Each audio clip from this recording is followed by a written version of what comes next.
KSP RMK 12, Malaysia Madani, mampan, sejahtera dan berpendapatan tinggi.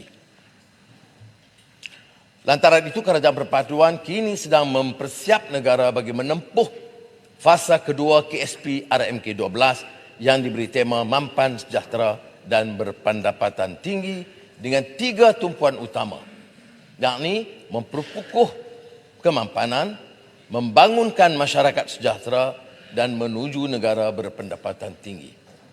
17 anjakan utama dan 17 inisiatif utama diperkenalkan bagi memastikan keberhasilan perkara yang disasarkan.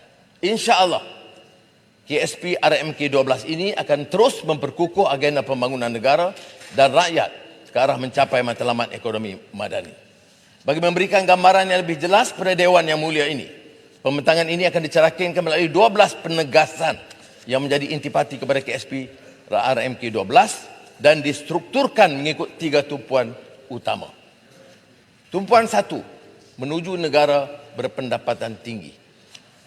Bagi melonjakkan Malaysia menjadi negara pendapatan tinggi, seiring dengan matlamat sebagai peneraju ekonomi Asia, kerajaan beriltizam untuk melaksanakan 4 penegasan. Penegasan pertama, melonjakkan pertumbuhan ekonomi.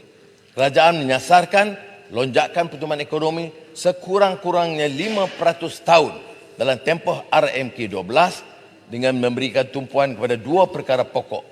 Pertama, memperkukuh produktiviti dengan menyegerakan peralihan kepada industri bernilai tinggi dan menerima guna teknologi termaju, mempertingkat bakat kemahiran.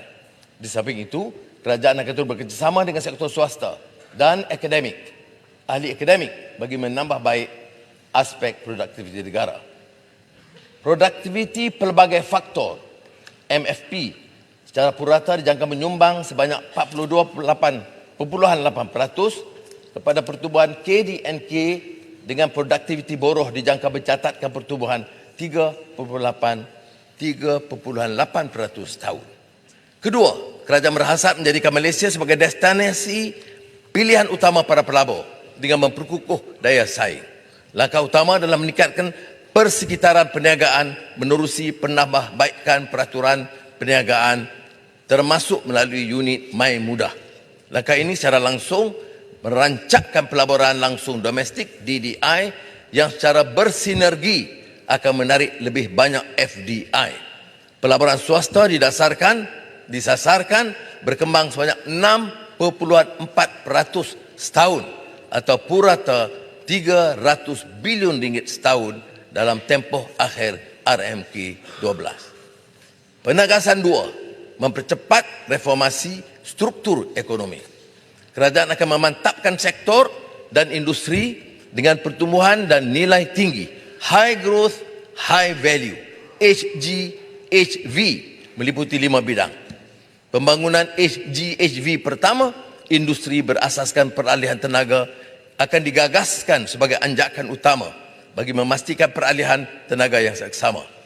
Dengan terluncurnya NETR, maka pelaksanaan dasar tenaga negara 2022-2040 secara komprehensif akan dapat disegerakan. Beberapa ikhtiar dalam 6 teras utama Energy Transition NETR telah dilaksanakan, termasuk galakkan penggunaan EV, kenderaan elektrik dan hybrid, dan perluasan infrastruktur EV serta penerokaan sumber tenaga baru daripada sektor pertanian.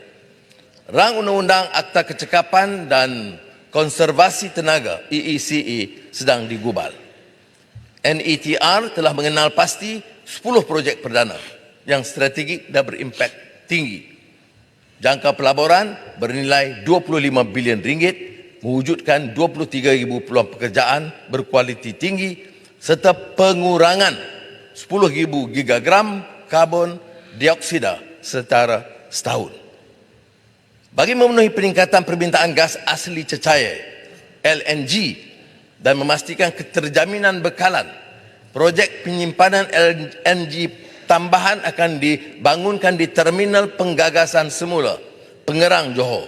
Langkah ini akan memperkukuh usaha meliberalisasi pasaran gas domestik dan menjadikan Malaysia sebagai hub pasaran gas asli serantau. Perdagangan renewable energy atau tenaga boleh baru rentas sempadan akan diperkukuh dalam inisiatif Grid Kuasa ASEAN. Matlamat kerajaan dalam mencapai sasaran kapasiti terpasang TBB sebanyak 70% menjelang tahun 2050. Sekaligus menjadikan Malaysia sebagai hub serantau bagi perdagangan tenaga bersih.